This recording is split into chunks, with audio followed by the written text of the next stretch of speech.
اور قربان جائیے میرے آقا صلی اللہ علیہ وسلم کی عظمت پر کہ سرکار فرماتے ہیں کہ یہ وبائی امراض جہاں پھیلے ہوں وہاں جاؤ نہیں، اور جہاں ہو وہاں ہو جائیں، یہ وبائی امراض پھیل جائے تو یہاں سے نہ نکلو، جہاں ہوا ہو وہاں نہ جاؤ اور جہاں ہو وہاں سے نہ نکلو۔ آج دنیا یہی کہہ رہی ہے، آج دنیا یہی کہہ رہی ہے۔ قربان جائیے میرے آقا کی عظمت پر، جو حضور نے 1400 سال پہلے کہہ دیا، دنیا آج وہ کہنے پر مجبور ہو رہی ہے، مجبور ہو رہی ہے۔ اتنا خوف کہ 90% امریکہ کی کل مسجدوں کے اندر جمعہ کی نماز نہیں ہوئی، اتنا خوف۔ میں خود بھی جانے والا تھا، بدھ کے روز رات کی میری فلائٹ تھی، فلائٹیں جا رہی تھی لیکن دل نہیں مانا، رک گئے ہم، اللہ نے روک دیا اپنے حبیب کے صدقے میں۔ تو عرض کرنے کا منشا یہ ہے کہ جو اپنے آپ کو طاقتور سمجھتا ہے اسے بس ایک ذہن میں بات رکھنی ہے، بہت اہم بات عرض کر رہا ہوں، اسے ایک بات ذہن میں رکھنی ہے کہ اس کو یہ ذہن میں رکھنا ہے کہ اس کو طاقتور بنایا کس نے؟ جس نے بنایا ہے وہ اس سے زیادہ طاقتور ہے، جس نے بنایا ہے وہ اس سے زیادہ طاقتور ہے۔ اس لیے یاد رکھیں، جب وہ اپنی طاقت کے جلوے دکھاتا ہے تو کسی چیز کا وہ محتاج نہیں ہے، وہ چاہے تو معمولی سے مچھر کے ذریعے بادشاہ وقت کو بھی تباہ فرما دے۔ نمرود کی پوری داستان اس سے بھری پڑی ہے۔ 400 سال تک عیش میں زندگی اس نے گزاری،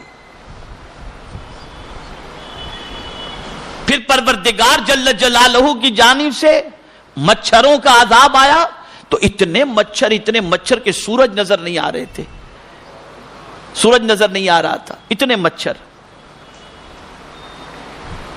لیکن پروردگار نے وہ نمرود جس نے خدائی کا دعویٰ کیا، اس کے ناک کے اندر صرف ایک مچھر کو گھسا دیا، ایک مچھر۔ 400 سال تک اس مچھر نے اس کے بھیجے کو کھایا۔ کتنے سال تک؟ تفسیر خازن میں ہے 400 سال تک۔ اور پھر آپ دیکھیں، جس بادشاہ کے یہاں لوگ جاتے تو آداب بجا لاتے تھے، اور تھوڑا سا رسپیکٹ میں اگر کمی ہو جائے تو سزا دی جاتی تھی۔ جب مچھر ناک میں گھس گیا تو اس بادشاہ کے یہاں جو ملنے جاتا اس کا ادب کیا تھا؟ پہلے جاؤ تو بادشاہ کے یہاں ادب یہ ہے کہ جوتا سب سے پہلے اس کے سر پہ مارو، یہ پہلا اس کے لیے رسپیکٹ کا تھا، اس لیے کہ جب جوتا سر پہ پڑتا تو اسے تھوڑا سا ریلیکس مل جایا کرتا تھا۔ تو 400 سال تک ایک مچھر کے ذریعے۔ اور آج بھی ایک دیکھیں، ذہن میں بات رکھیں، مجھے ایک بڑے اچھے اسکالر نے ایک ریسرچ بھیجی ہے، بڑی اچھی ریسرچ ہے اس کی۔ ہر 100 سال میں اللہ اس قسم کا عذاب نازل فرماتا ہے۔ کب؟ ہر 100 سال میں۔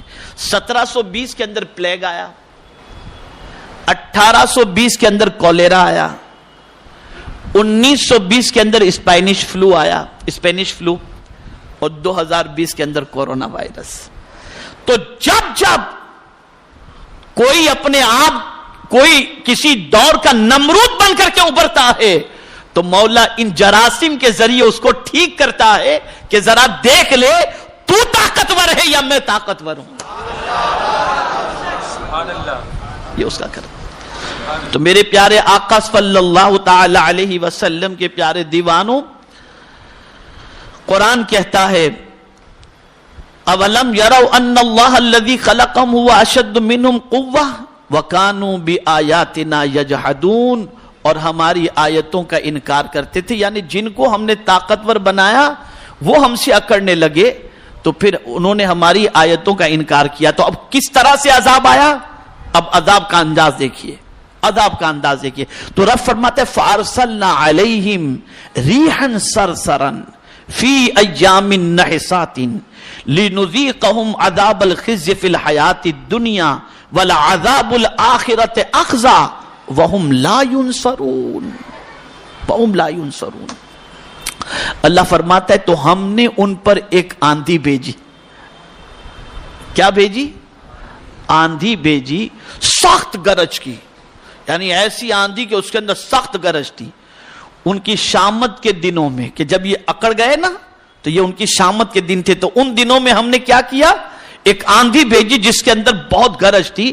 ہم انہیں رسوائی کا عذاب چکھائیں دنیا کی زندگی میں، اور بے شک آخرت کے عذاب میں سب سے بڑی رسوائی ہے اور ان کی مدد نہ ہوگی. یہاں سے یہ بات سمجھ میں آئی کہ ان کے جو شامت کے دن تھے وہ دن کون سے تھے؟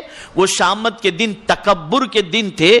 تو اللہ نے ان کو عذاب چکھایا، اور عذاب چکھایا یہ تو دنیا میں، آخرت کا تو باقی ہے. ابھی آخرت کا عذاب تو ابھی باقی ہے. تو میرے پیارے آقا صلی اللہ تعالی علیہ وسلم کے پیارے دیوانوں، اور یہ بات بہت سمجھنے کی، وَهُمْ لَا يُنصَرُونَ، کہ جب اللہ کسی پر عذاب نازل کرے تو کوئی مدد کرنے والا نہیں ہوتا، کوئی بھی مدد نہیں کر سکتا، کوئی بھی. پھر کوئی مدد نہیں کر سکتا. اور اللہ اگر کسی کی مدد کرنا چاہے تو قرآن کہتا ہے اِن يَنْصُرْكُمُ اللَّهُ فَلَا غَالِبَ لَكُمْ، اگر تمہاری مدد اللہ فرمائے تو تم پر کوئی غالب آ ہی نہیں سکتا. یہ اس کا فرمان. اب اللہ کب مدد فرماتا ہے سمجھ لو. اللہ کب مدد فرماتا ہے تو اس نے کہہ دیا ان تنصروا اللہ ینصرکم، اگر تم اللہ کے دین کی مدد کرو گے اللہ تمہاری مدد کرے گا. اس کا فیصلہ. تو اے رسول اعظم صلی اللہ تعالی علیہ وسلم کے پیارے دیوانوں، یہ پروردگار جل جلالہ کے عذاب کا ایک قرآن مقدس کی روشنی کے اندر آپ کے سامنے ایک ضابطہ میں نے بتایا، ایک عمل قرآن مقدس کی روشنی میں بتایا کہ کس عمل کی بنیاد پر پروردگار جل جلالہ اس طریقے کا عذاب. دیکھیں نا، کوئی فوج نہیں آ رہی ہے کہ بم نہیں برسایا جا رہا ہے، مخلوق کو بھی معمولی. اب دیکھیں یہاں مجھے بڑی پیاری بات یاد آ رہی ہے، بڑی پیاری بات. ہم چونٹی کو دیکھتے ہیں، بڑی چھوٹی ہوتی ہے نا، نظر بھی آتی ہے، تھوڑی سی کاٹی پکڑ کے مسل دیا ہے کہ نہیں؟ تھوڑی سی کاٹی ہم نے مسل کے رکھ دیا. کیوں ہم نے مسلا؟ اس لیے کہ خود کو ہم طاقتور سمجھتے ہیں. تو میرا مولا ان وائرس کے ذریعے عذاب کیوں بھیجتا ہے؟ تاکہ بتایا جائے میرے بندے تو طاقتور سمجھتا ہے نا، ذرا ہمت ہو تو ذرا اس وائرس کا مقابلہ کر کے بتا دے. تو وہ اگر چاہے تو معمولی سے وائرس کے ذریعے اور بیکٹیریا کے ذریعے انسان کو تباہ و برباد کر دے. یہاں سے یہ بات سمجھ میں آئی، کسی کو کمزور نہ سمجھو. پروردگار بہت ساری کمزور مخلوق کے اندر اتنی طاقت رکھی ہے کہ اس کی طاقت کا مقابلہ کرنا انسان کے بس کی بات نہیں ہے. اسے ذہن میں رکھیں. اب آئیے اور ایک قوم کا تذکرہ آپ کے سامنے کروں، اس لیے کہ مجھے 4 چیزیں بتانی تھی، لیکن میں گھڑی بھی دیکھ رہا ہوں اور پھر آیت بھی دیکھ رہا ہوں. اب آپ دیکھیں قوم سمود کا تذکرہ قرآن میں آیا.